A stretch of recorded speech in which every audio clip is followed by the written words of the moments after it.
A lot of people just simply set false expectations. They try something for 2 weeks. They're white knuckling it. They're relying all on their willpower, and then they fall off the wagon. And not only do they fall off, but they push the wagon into the woods and they set the whole thing on fire. That's typically how people fall off. But when it comes to just setting proper expectations and what are you going to be okay with? I just recorded a video about health gives you options. A healthy man wants 1,000 things.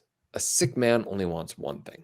And so if you want to have all the options that you want, if you want to be able to go on a hike, take your spouse out for a hot date, if you want to go on a trip or a vacation, you need to have the option. You need to have your health to do that. And if you're feeling fat, sick, and depressed and just cruising the channels on your couch after work because you don't have energy for anything else, you got limited options.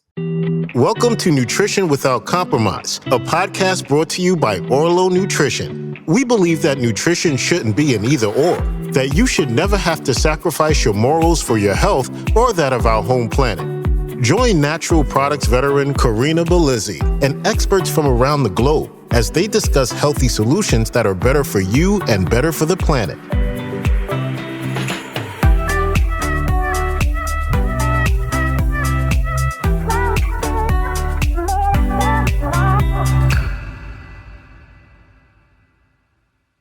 Welcome to another interview episode of Nutrition Without Compromise. Today, we're here to talk about a simple concept. When you're not feeling right, you are right. Too often, the medical system underserves people because our healthcare system is ultimately sick care. And if you're not with that system, if you aren't sick enough, it's in your head. Well, I'm here to tell you today that it's not in your head. You're not crazy. And so to unpack this issue today, I'm joined by Dr. Forrest Sauer. Dr. Sauer is a chiropractor and the founder of Twin Oaks Health, an alternative medicine practice that specializes in helping people manage complex health problems like diabetes, thyroid disease, fatigue, depression. They've assisted thousands of patients who have a long and healthy life. They ultimately treat them. They first determine the underlying causes of a patient's illness, considering all sorts of factors from nutrition to stress, toxins, allergens, genetics, the whole shebang. So before I bring him up to this particular event with me, it's important that I cover a simple disclaimer. This show is offered for informational and entertainment purposes only. If you happen to be in Dr. Sauer's local area, you could seek him out as someone to support your needs or the care of a qualified healthcare professional. So with that, let's bring him right up. Dr. Sauer, welcome to the show. Thank you for having me. Well, I think that intro left us with quite a bit to chew off today. I would say so. Thank you so much. That was so complimentary. I appreciate it. Yeah, well, I'm sitting here and I have heard a lot about this entire concept where people they're told, oh, it's in your head, you're not really sick. And then they end up finding out they've got toxic mold issues or they have a nerve condition that is causing them to feel like their skin is on fire. And these things can be really, really challenging to diagnose. So, as it stands, we're all doing our best every day, but some of us just don't get the basics covered.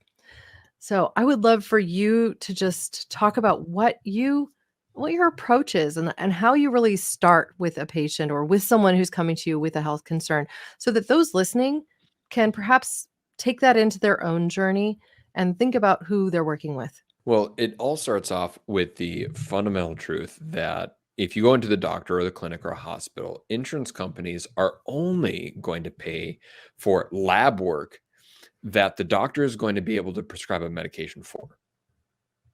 Otherwise, it's just simply going to increase costs on their end. So, because if you think about what is the treatment modalities that the doctor is allowed to give you, they're allowed to give you either surgical recommendations, they can do some therapies, or they can do medication. And that is it. There is no conversation about why did this happen in the beginning? Why did it start? Or how did it start? And how can we start reversing the problem and fixing the root underlying cause of the problem? That's called functional medicine. That's how we practice. And as I've seen, thousands and thousands of labs that people send to me, they say, hey, can you review my labs and see what's wrong? Number one, it's very limiting information because there's not comprehensive labs that the doc is allowed to run, number one. But then also, like, the quote unquote normal levels that the labs run are getting wider and wider. And it's just, I think it's because we're being compared to sick people. Lab ranges are made up. They're just simply made up. They're made up of averages. And the average 90% of the people who have labs taken, that is where these quote unquote healthy ranges are coming from. So, Corinna, do you believe that 90% of Americans are considered healthy, or are they considered sick? Well, I mean, the statistics about overweight and obesity make that kind of a stark question to answer. Our waistlines are expanding. We're undernourished, and yet we're getting too many calories for what our systems can handle presently. Or we're getting the wrong kinds of foods, because a calorie is not simply a calorie when you don't have the right nutrition base there. So I think, we're dealing with a situation where people are generally inflamed, and most people don't know what it feels like to feel perfect anymore. Like, they might have felt really great in their teens and 20s, but they're now entering their 30s and 40s and starting to realize, like, gosh, I just have this thing that's bothering me, and that only gets compounded with time. I don't think 90% of people are healthy. I could not agree with you more. 72% of Americans are either considered obese or overweight. I mean, Mhm. that is a startling percentage. And, personally, I believe it does have to do a lot with the food that we're eating or that we're not eating. If you look back even 50 years, the people in America looked very different than the people do today. And that's because of the food that we're putting in our body. And that's really where we can go back to, okay, let's go ahead and say, like, fundamentally, how does the medical system work? So if you go into the doctor's office, what do you tell your doctor? You tell them, I don't sleep well, or I have thyroid problems because I seen it on Dr. Google, or I think that, I got these hormonal imbalances. What in the heck do I do about it? And the doctor is like, well, we're going to see some labs, and we're going to, maybe give you a medication, but that's it. That's all that we really have time for in these 7 minutes that I'm allowed to spend with you. And it's just the overwhelming burden that the healthcare system is becoming on Americans it's really sad. It's really sad. And if Well I got to be quite frank, it kind of pisses me off. well, and I think it extends beyond that, because we also have big food that comes into play here. I have to Yes. tell you, I have 2 young sons. One is 5 and the other is 8. And my younger son is expressing some symptoms of autism. And so we have been, consulting with people, having an in-home care specialist come and observe him and things like that. And really, most of his behaviors are pretty mild, right? But it's in social settings that he has challenges. And so analyzing that within the home, it's kind of hard to do. But even this practitioner, she says to me, wow, did he just go to the refrigerator and get a bell pepper as a snack? And I said, yeah, you know? And she's like, I don't ever see that. And so I'm sitting here from a parent perspective going, okay, I've had my older son's teacher tell me, I've never seen a kid come break out mushrooms from his lunch and like enjoy eating them. And I'm just like, we aren't giving our kids healthy foods, because if I'm hearing this from teachers and care providers that this is something that's far outside of the norm and their experience, then it just means that even us as parents, we're kowtowing a bit to the packaged food system, where it's just like, oh, it's what's easy, so I'm throwing it in my kid's lunch, as opposed to feeding them real whole foods on a consistent basis. And this isn't to say that I'm judging other parents. It's hard to do this, right?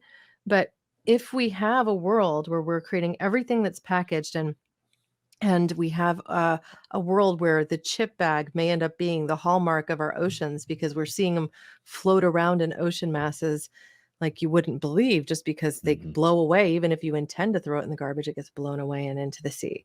So we have some systems that are broken. Convenience is perhaps the enemy of health too. I mean, I don't know a more convenient food than an apple, but how many people are grabbing an apple as a snack as opposed to that so-called nutrition bar? Yes. Yes. And you really kind of said it with, big food. There's multiple factors that are going into this. Big food makes it convenient. There's literally billions of dollars, thousands of studies, gone into how to persuade people to make the food look attractive, how to make you buy it, consume more. I mean, the average American is really working at a disadvantage. And unless if you have a true education on what it looks like for you to start living a healthy lifestyle for yourself, there's not a one size fits all approach. There's no magic thing. But, truly being educated, what does it look like to sustainably live a healthy lifestyle, not just for the next 6 months, but for the rest of your life? That education is never happening. And instead, we get to learn, I don't know, pick a useless topic that you learned about in high school. I won't offend anybody, but just pick something that you don't use. It's been a while since I've used calculus. So that's, that it seems like our focus is on the wrong education. Well, and you, as a doctor of chiropractic, perhaps had more nutrition in your curriculum than some of the MDs that we see continuing to get degrees today, where I'm told in many cases they might have, essentially a week's curriculum or even as little as a day focused on nutrition and nutrition specifically for health. But on this podcast, we've interviewed people like Dr. William Lee, who wrote the book Eat to Beat Disease, and now his more recent effort with Eat to Beat Your Diet. Really, it's like the Undiet Diet book focused on helping you fall in love with foods that can support health. And even Dr. Fuhrman, who wrote the immunity, I actually brought him on to talk about immunity, but he's written several different works. Dr. Joel Fuhrman, who really focuses on getting people off of all processed foods, like all of them, like not even olive oil, and getting them to focus on making foods from whole nuts and seeds, if you're using nuts and seeds and not seed oils, to whole raw foods, and then preparing them with minimal oil, if any, using poaching and other methods to cook to retain the nutrition and to avoid superfluous calories that may not benefit your health. And then through his systems, he's able to get people off of the medications that they came to him with and return their lives to health, restore metabolic health. Metabolic health is one of the big, I think, trending topics right now.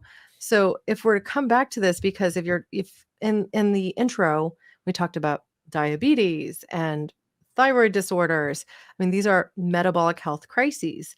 So how do you assess and help people work through some of these challenges to potentially even get out of a space where they might have been considered someone who had an autoimmune disorder before, but now if you look at their health markers, they look just fine? Great question. So let's go ahead and say if I have someone who has Hashimoto's. Hashimoto's is when the immune system attacks the thyroid. And it's classified as that autoimmune condition. You can have an autoimmune condition that attacks your gut. That's Crohn's disease.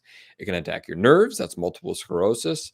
And so in the case of Hashimoto's, when the immune system is attacking the thyroid, we always want to figure out, why is that immune system being triggered to begin with? Typically, there's a hormonal imbalance, whether it be a sex hormone like with estrogen or progesterone or testosterone. Maybe there is some gut health markers that are not working. Maybe there's a side of leaky gut that comes along with it. They're exhausted. So it's about figuring out, why is the immune system being triggered in the first place? Typically, it can be because of a chemical. Maybe it's a pesticide or preservative or some artificial flavor or ingredient that is found in processed foods. Maybe it is a food that has been hybridized and changed in the past 50, 75 years, like gluten or corn or soy or any of these mass-produced grains. We see a lot of these foods, unfortunately, triggering the immune system to then attack the thyroid, making that autoimmune condition worse. So how do we reverse it? Well, we need to first remove the triggers. I always talk a lot about, if we're going to fix some things, we need to stop putting the crap in. You can take your turmeric, you can take the fish oil, you can take the healthy omega-3s, you can take all of these antioxidants. But if we don't change the lifestyle, we're going to be chasing our tail at the end of So the that's day. the foundation. Essentially, That's you have to foundation. start there. Absolutely. There's no question. Because if you're taking, and here's the classic example or classic case, your medicine cabinet is full of supplements. You're taking 20 pills every single day, and yet you still feel like crap. There you go. That's what's going on. So we need to Yeah. stop Oh, putting the crap in before we start focusing on getting the stuff there's no out. magic bullet. And I think that's the problem that many of us come with. Like we're expecting this kind of Western medicine approach to nutrition. Like, oh, there's just going to be this magic thing that I can take, like Advil for a headache, and suddenly, my health is going to be better. It will turn a corner.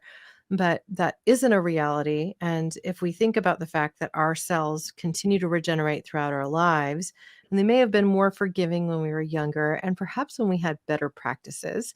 But then as we get a little bit older, the damages we've done along the way start to accumulate. And it can take, time for those cells to rebuild. So you don't necessarily see the effects of doing something like shifting your omega-3 to omega-6 consumption overnight. It takes some time. So, thankfully, with where we are with our testing protocols and things like that, you can do something like get a baseline on a test, see how you're doing with vitamin D, as a for example. Take a test a few months later and see how you're doing again. Well, the same thing can be true for something like omega 3s. And in fact, that's something we're working to do at Orlo Nutrition, who is our sponsor for the show, to actually provide new subscribers with an omega 3 blood spot test so they can test themselves at baseline. And then again with their fifth month of subscription so they can see what the movement has been. So our plan is to launch that in May, which will be really quite interesting. That's But, very cool. it's these tests cost money. And so, many people out there would be saying, well, I'm not sure if my insurance covers that.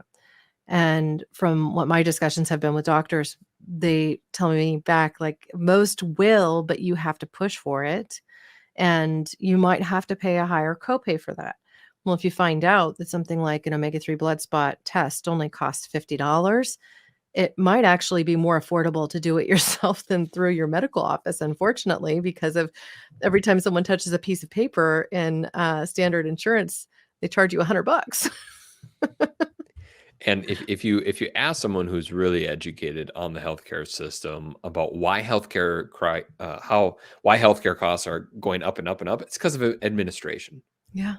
That's really the biggest thing. So you said a lot there, and I'll start off with is proper expectations. If you take a pill, it's not going to fix it automatically. If you change your lifestyle, that's not going to happen overnight, and it's probably not going to happen in a week, and it might start to happen in a month. But like what you said, we're going to test the baseline, and then in 5 months, we're going to test again. Hmm. That is an appropriate amount of time to start expecting to see real lifelong changes. So I think a lot of people just simply set false expectations. They try something for 2 weeks, they're white knuckling it, they're relying all on their willpower, and then they fall off the wagon. And not only do they fall off, but they push the wagon into the woods and they set the whole thing on fire. So that's typically how people fall off. But when it comes to just setting proper expectations and what are you going to be okay with? I just recorded a video for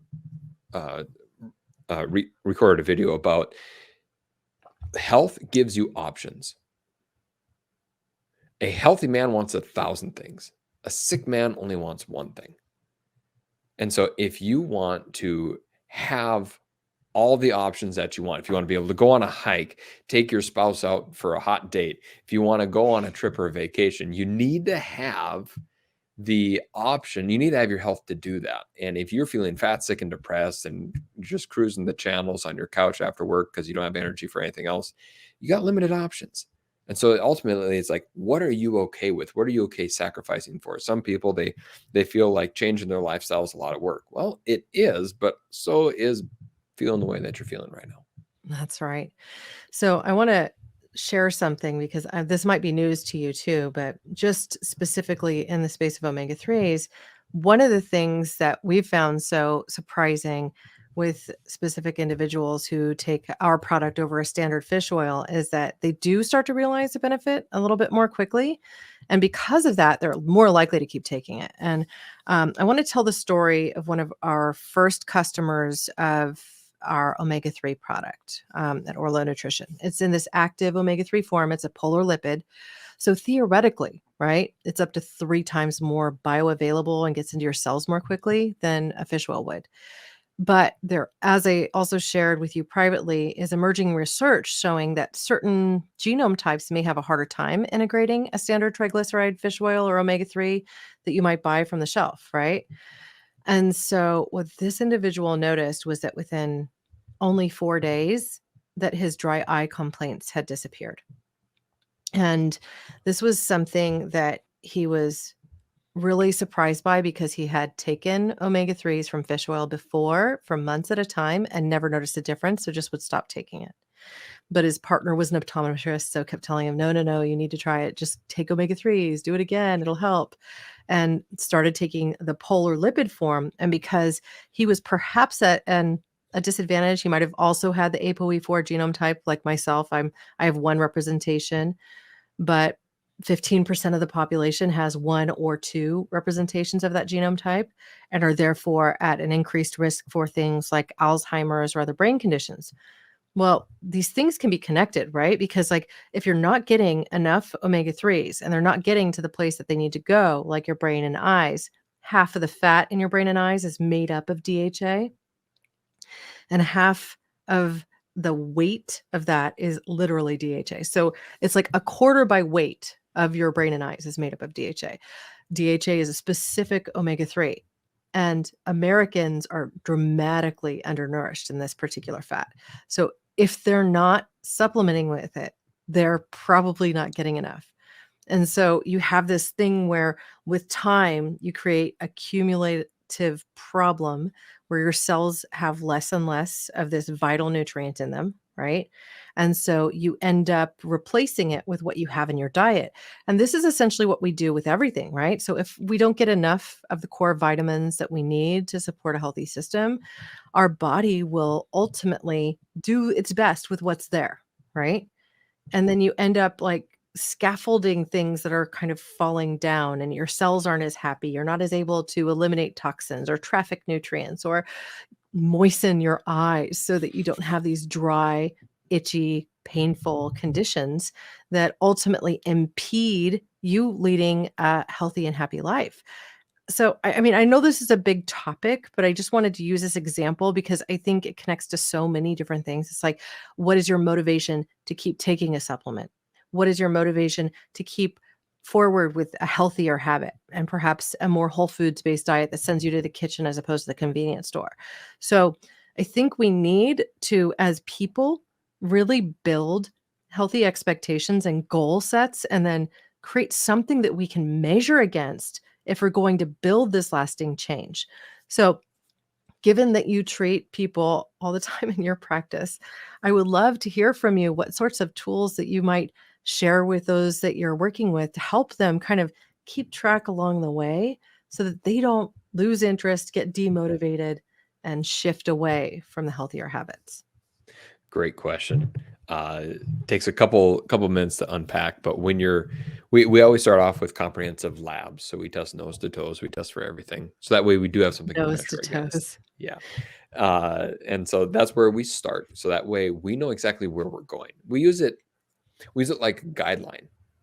Usually people, they use the spray and pray method where they're going to take a whole bunch of stuff and they're going to see what sticks. We take the opposite approach. We test first and then we figure out. And side note, when I first started with, this gets back to the administration side of healthcare system. When I first opened up a practice, I had the list of labs that I wanted to test for, and I sent it off to the main hospitals in our town, and they came back with bills like, okay, if we're going to run these labs, it's going to be like $4,000 for these labs, and that was 10 years ago. I can't imagine what it would be at now. And it's like, okay, that's not going to work. So we decided to go outside of insurance, and it saves a ton of money. It is ridiculous. Okay, so first, that was a rabbit trail.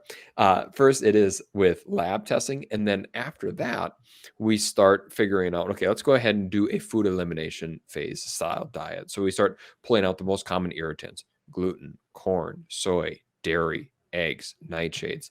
And it sounds like a lot, but we take it in a week by week basis. So for the first week, we focus on just like 3 things. Let's remove sugar, let's remove artificial sweeteners, and gluten.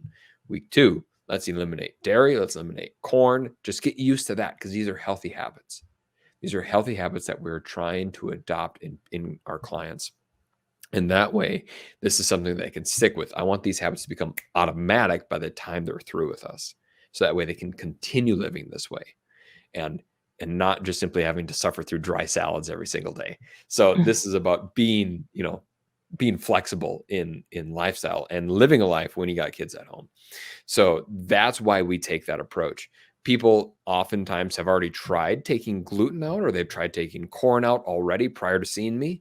But who's to say you're only sensitive to one food? You could be sensitive to many. And corn is just about as inflammatory as gluten is, especially specifically with Hashimoto's clients. It seems like there's a very strong correlation there. Well, and So corn is so high in sugar, right? So this is part of that's the ridiculous. reason, probably. So, Absolutely. yeah. And think of it like when functional medicine, it takes the exact opposite approach than Western medicine does. So with Western medicine is you have a symptom and you get a pill for that. Well, with functional medicine, it's like, why is that symptom occurring? Well, it's occurring because there's some imbalance. Well, what's causing that imbalance?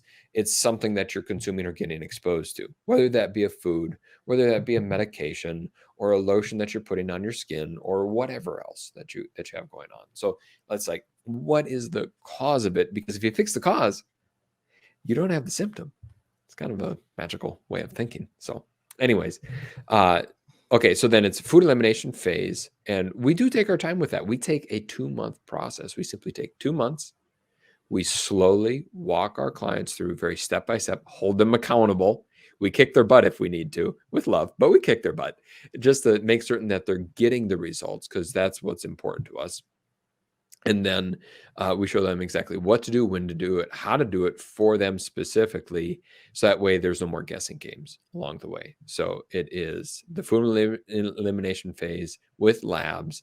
And then by the time we get there, so when we're adding foods back in, here's another thing that I see a lot of people doing incorrectly. It's how to add foods back in correctly. Here's how you do it right. You take one food and you reintroduce it at a time. So you don't, like, let's go and say you're eating just a very, very clean diet, meat, veggies, fruit, healthy fats, all that great stuff. You don't go out and have pizza. That's the wrong way to do it. The right way is take one food and eat it 3 times a day for 3 days. And if you feel fine after day 3, then you can move on to the next one. The immune system has about a 3-day lag period for people. Some people, they can notice it right away. Some people, it takes a full 3 days. And you have that particular food for 3 times a day for 3 days. So that way your body has enough exposure and you're going to be able to tell, oh, I'm more tired today, or I didn't get a good night's sleep, or I feel like I'm more inflamed, or my nose is running. Those are the very, very classic symptoms. So let's unpack another question that relates to this, because some people say, oh, well, I don't know if I want to go through all that trouble. I would just like to take a food sensitivity test like that offered by, I don't know, Everlywell or whatever for a couple $100. What are your thoughts about something like that? Does it help you on your journey, or is it just superfluous information that you could deduce another way, like through a food elimination diet? So I've shared my thoughts on this before, but here's my thoughts on food sensitivity. I don't like them. Here's why. Because it is going to be determinant on what foods that you consume on a regular basis. Mm-hmm. So if you are sensitive to, let's pick a different food. Let's say dairy, and you have a bowl of cereal every single morning, that's probably going to come back as positive on the food sensitivity test, number 1. Okay. So then let's go and say you go dairy free. You take it, the same food sensitivity test 6 months later, those markers are going to be lower because you're not exposed. You're not triggering the immune system. Well, does it mean that you're not sensitive? Well, that's why you have to see how your body responds to it. Right. That's number 1. Number 2 is most food sensitivity tests that I see, they're not testing comprehensively enough. They'll just simply run an IgG. But really, you need to do IgE, you need to do IgA, you need to do the CD4. So there's multiple triggers that your immune system can be exposed to, or can be flagged, and you just need to have the right food sensitivity test done. Well, I was curious, so I took an Everlywell test, knowing full well that I can eat broccoli. And, I eat the other crucifers just fine, but I'm sensitive to broccoli, and it's any cultivar of broccoli. I can't do Chinese broccoli or broccoli raw, all of them, right? So I thought, well, it's not going to come back with anything on that. And of course it does. It comes back with nothing. So you would think if you didn't know better that I'm just not allergic to broccoli, right? Obviously not the case. I get stabbing pains. It's terrible. Can't digest it. And it's toxic for my system. I have the same problem with quinoa, right? And unfortunately, these foods are snuck into a lot of health foods these days. And so I have to be really careful and read a lot of labels. Even some of the vegetarian proteins, they might be marketed as a pea protein, but when you get into the ingredients, they also have chia and then also a lot of the times quinoa. And so I think, grains can be problematic for a lot of people. I expected to see that I had some issues with gluten on the test. I do eat bread, but I have one gene for celiac. So I expected it to come back as gluten sensitive. No, not gluten sensitive via their test, but they did show sensitivity to other proteins that are shared amongst the grains, including buckwheat and some others. So who knows what the truth to that is? I ultimately know that when I don't eat any grains, I feel just a little bit better. And I also feel more connected to my gut. And so I think as we started the beginning of this podcast, when I said, how do you feel? Are you feeling your best? And I think if we really get to asking ourselves that question, like you eat a meal and then how do you feel after it? Journaling about it, even saying this is what I ate and this is how I felt before, after, that can tell you something. And yes, your immune system might respond 3 days later or a little bit more to something you ate before. But I do think that we give our body gives us signals for when things are working well. And so we need to pay attention to that. And I do really think that food journaling can help people both be more honest about the foods they are consuming and just pay a little bit more attention.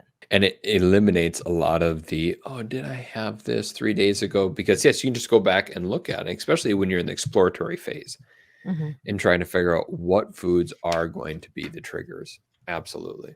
What are your thoughts on nightshades? Depends upon the person. Yeah. So That's personalized really nutrition. the personalized nutrition. That's really what it is. Some people handle it just fine. Some people absolutely do not. So I had this client one time and we ran them through this food elimination phase diet and we couldn't find anything. So at that point, we did run a food sensitivity test.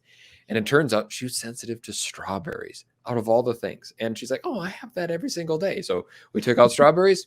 Boom. She felt so much better. So in the rare cases, we do run food sensitivity tests, but 99.9% of the time, the elimination phase does work just great. Yeah. And hey, what's the best price? It's free, right? It's free. It's free. That's right. And it might Now, send you into the kitchen to explore some new dishes so that you're putting more healthy foods in your diet. And becoming a label reader. Don't pay attention to the advertising graphics and all the pretty pictures on the front. Turn it around and start reading the ingredients on the food in the back. Right now, I've done this for so long, it's just second nature to me. But this is a skill that you can easily adopt. Do it for 30 days. Read every single label. Read every single ingredient label of the food that you pick up on. It's going to become healthy habits. You become much more aware of the food that you're putting in your body. And I've seen that you just had an article on the Orlo website, and it was seed oils. And this is a big thing that I've been trying to get out recently is, yes, the vegetable oils or the seed oils I'd rather have someone who has a diet high in sugar than seed oils, just because there's so much inflammation, so much damage that is done by these. And if you read all of the packaged foods that have these harmful rancid oils in there, you'll be almost offended because they're in almost everything. Well, speaking from someone who's been in the industry of omega-3s and fats for over 20 years, I got to tell you, the culprits that are out there are sometimes unsuspected. The other I like to caution people to look out for are trans fats. And the way label law is written, they can be hidden in products and even say 0 grams trans fats, but then be buried in the ingredients because they're less than the threshold level. But even just a little bit of a trans fat in your system really gunks up your system. It inhibits the action of your delta 5 and delta 6 desaturases. I know this is geeky, but for anybody listening, these are the enzymes needed to break down plant-based omega-3s and plant-based omega-6s. And so if you inhibit them with this icky fat that's like one molecule away from being plastic, then you are essentially, well, for one, you're consuming an antagonist to a healthy working system. Number two, it's not food. Just open a tub of margarine and leave it in your garage on a hot sunny day. Nothing will come in and touch it. But you do the same with butter and you'll have a fly on the butter in 30 seconds. So recognize what's food and what isn't. Trans fats are in almost every peanut butter out there. You have to be really careful because it'll say partially or fully hydrogenated soybean oil or palm kernel oil or peanut oil even. And if we want to think about this, the reason that we're thrown so off kilter with this inflammation, this overabundance of omega-6 and this under consumption of omega-3s has to do with the refining process of all these oils in the first place. And so that's why people like Dr. Joel Fuhrman are saying, like, look, no seed oils, no processed oils, like just don't do it. Just go to food.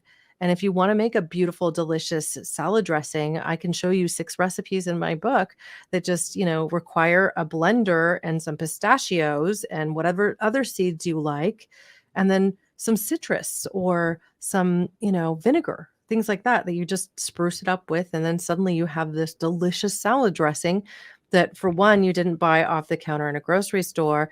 And even when it says olive oil or avocado oil as its oil, it ends up being the third ingredient after canola and soybean oil, which are both omega-6s. I know that this is a soapbox I stand on from time to time, but it's really because it's as intense as you say. You consume more omega-6s. They help you create inflammatory prostaglandins and leukotrienes and cytokines, so that you end up ultimately in a system where you're constantly inflamed, and that inflamed disorder kind of reinforces itself and reinforces itself and reinforces itself. And suddenly you've got arthritic complaints in your ankles and your toes, and you're only 35. So Yeah, it runs a positive feedback loop, so it just feeds upon itself, and you need to, on purpose, stop that positive feedback loop. And this is where you have someone who has multiple diagnoses, like maybe they got diabetes, they have Hashimoto's, and they got sleep apnea. Like all of those are being caused by inflammation, which most likely is coming from their lifestyle. So if you fix the lifestyle, you can start reversing specifically the diabetes, absolutely. And the sleep apnea, that's just simply inflammation as well. And the Hashimoto's, that's an autoimmune condition. So and if you're interested in losing weight, if you reduce your consumption of omega-6s, you get fewer triggers that tell you you're hungry. And so it's like, this is why if we go to a bag of chips, it's got a perfect balance of salt, omega-6 fat, and, sometimes they're even dusted with like a sweetness to them almost, so you get like sugar, sweet, all at the same time kind of thrown in there. So they're engineered to be almost addictive, right? You eat a couple, and then before you know it, you've eaten the whole bag, right? Well, it's been a while since this ad campaign came out, but who is that bag of chips is like, you can't eat just one? Like that's specifically what they're doing. They had ingredients in on the chips that hacked the brain, so that way it blocked the feeling full mechanism. That's predominantly what MSG does, and that's still being found, even though that's a known carcinogen. So it blows my mind. It blows truly my mind does, too. at how sick the standard American diet truly is. And there is no wonder that we are considered the sickest developed country in the world. And yet we spend more than 3 times the amount than the next developed country on our healthcare system. I mean, it's just like we're eating ourselves sick. That's what we're doing. Right. Well, and I think we start off with some assumptions that are not necessarily correct. Like you come at, I'm going to go to the basics, right? The food pyramid that I grew up with, which was foundations of grains at the Yes. bottom, right? Yep. I mean, now we're really flipping this on its head. We're saying ultimately you do need to consume healthy fats like nuts and seeds, not the seed oils, right? You can eat the nuts, whatnot, to support your health. Get walnuts and pistachios. If you want sesame seeds or things like this to sprinkle on your foods, I mean, that's all fine when you're looking at a whole food, right? But when you start to corrupt it into this more refined basis, generally speaking, you're refining out the omega-3s because they don't remain as shelf stable that way. So you're not getting those in the food that you would be consuming otherwise. And so we really need to remake what that looks like. And if we are eating a more balanced diet, then we are going to feel a little better, and we're also less likely to overeat. So I think it's important that we acknowledge that, like, get back to the basics, and perhaps it's through an elimination diet that you get there. But I wondered too if you had other particular tips, because we know, for instance, that vegetarians and vegans tend to be deficient Yeah. in vitamin B12. They also tend to be deficient in omega 3s. So with Orlo, those are two things that we're addressing with our products. But we also know that individuals who don't spend time in the sun, they don't get enough vitamin D. So what would be the core supplement set that you would suggest someone consider, understanding that, like, they've addressed their baseline and they're really working on their diet. They've done some elimination work, but they want to make sure that those products they stock in their medicine cabinet, aside, not the pharmaceuticals, they've got Mhm. supplements lined up to support their journey to ensure their success. What do you really guide them towards? If when most people think of supplements, I think of longevity. What's going to support them in the long run? And 80% of your immune system is located in your gut.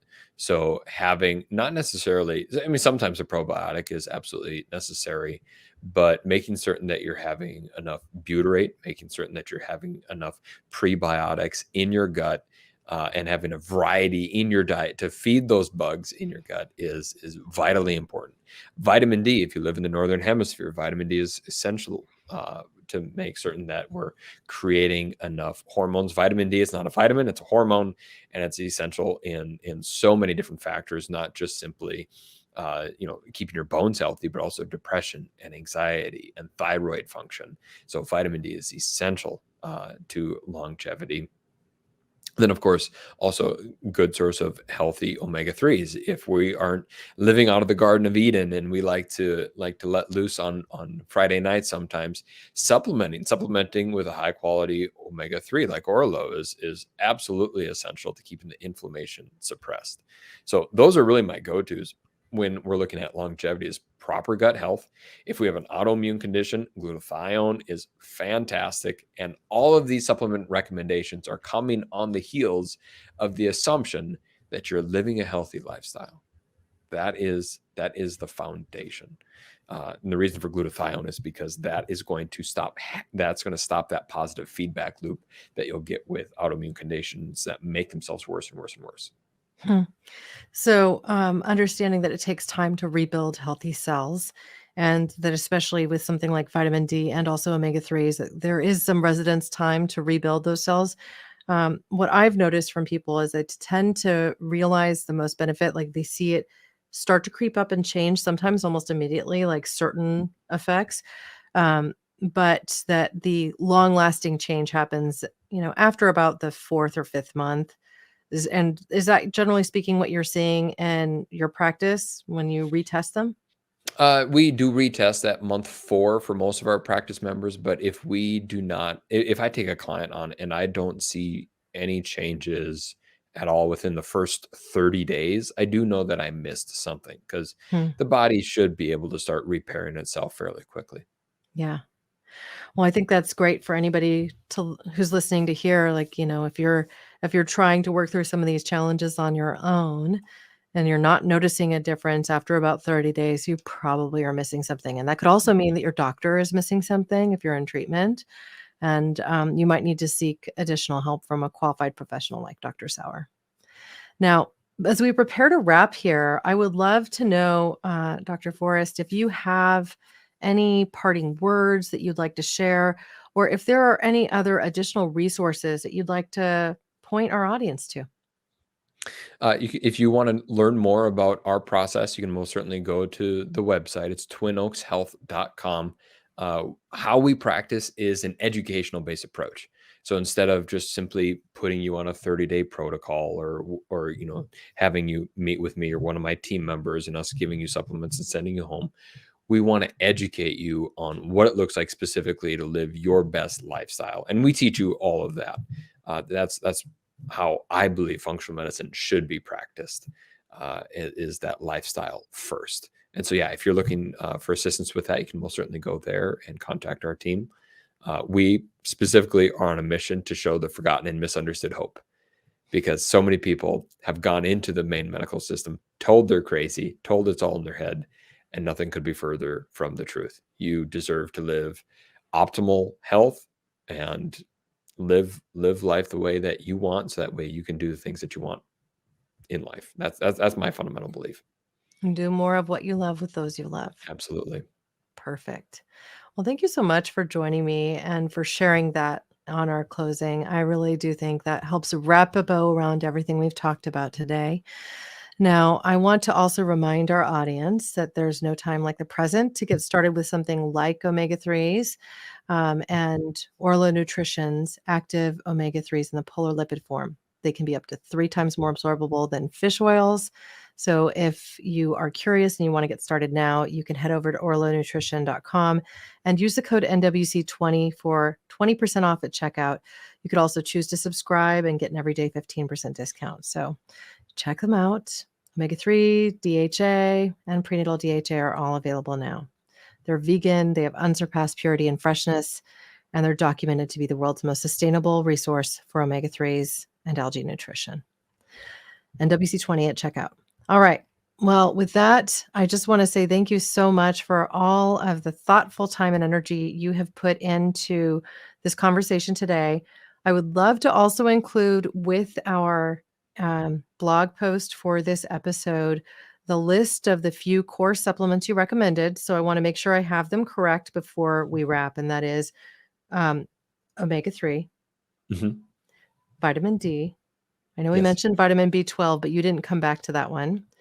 And then you said if they had some sort of a Hashimoto's or other autoimmune disease, to make sure that they're getting glutathione. Correct. Okay. Did I miss anything? I believe there's a prebiotic or probiotic. Prebiotic fibers. Good. Yeah. And with the probiotic, here's a big one, is you'll have probiotics on the market that have only simply one strain of bacteria in there. Make certain it has multiple. I tend to go for about 5 different strains of bacteria in the single supplement. That way you're not just hammering away on one vitamin or mineral over and over again. That can create an imbalance. Yeah, I think that's great advice too. Now, we did also interview a couple of individuals from Supergut before and talked about prebiotic fibers. So for those listening, if you want to dive more into prebiotics, you can learn from Mark Washington and also from Dr. Chris about prebiotic fibers, sources from food, and those that you can get in supplements as well. But hey, if you're eating a whole foods, plant-based diet, you're probably getting a lot of prebiotics, but you may not be getting enough of a few core essentials. So exactly. Yeah, I think supplementing a healthy diet and in these cases can be very good. Do you actually advise people to look for refrigerated options as opposed to those that are shelf stable, or where do you sit on that? I'm on the fence. Preferably refrigerated. It just extends it a little bit longer. It slows down the cellular mechanisms a little bit longer. So if you can, refrigerated, that's best case. Absolutely. Yeah. And for this, we're referring specifically to the probiotics. Probiotics, right? yes. Yeah. Yes. Not to the omega-3s. Our omega-3s do not need to be put in the refrigerator, just so you know. Awesome. Okay.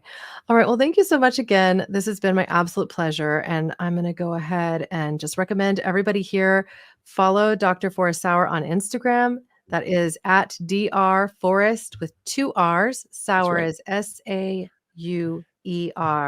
Kind of spelled like sauerkraut. Well, you the got traditional it. spelling of sauerkraut. German, that's how we do it. That's right. Thank you so much. Thank you, Corinna. To find out more about Dr. Forrest Sauer, his programs, and more, visit twinoakshealth.com or visit his Instagram at Dr. Forrest with 2 R's, Sauer, Sauer. If you learned something today, I hope you'll subscribe to Nutrition Without Compromise on your favorite podcasting platform. While you're at it, please give us a thumbs up, 5-star rating, and even write us a review. This will help more people to discover the show. It also will show us a bit of appreciation and keeps us going strong. It serves as what I would call its own kind of podcasting currency. And to learn more about what we're doing at Orlo Nutrition to build nutrition solutions that are better absorbed by you and also better for the planet, visit orlonutrition.com. There you'll find a page dedicated to this podcast with complete transcripts for every episode and features that you won't find anywhere else. This podcast is all about serving you. So if you'd like us to dive into specific topics, have questions that you'd like us to answer, then send us a note on social channels to hello@orlonutrition.com or on social channels at Orlo Nutrition. I'm going to state this again. You can send me an email note to hello@orlonutrition.com or contact us on social channels at Orlo Nutrition. As we close today's show, I hope that you'll raise a cup of your favorite beverage with me as I raise a cup of my day's coffee and say my closing words. Here's to your health. Thanks for listening to Nutrition Without Compromise. To make sure you never miss an episode, subscribe, rate, and review wherever you listen to podcasts. If you'd like to learn more, visit orlonutrition.com and join our mailing list. You'll gain access to complete show notes, features, and informative blogs, because nutrition shouldn't be an either-or.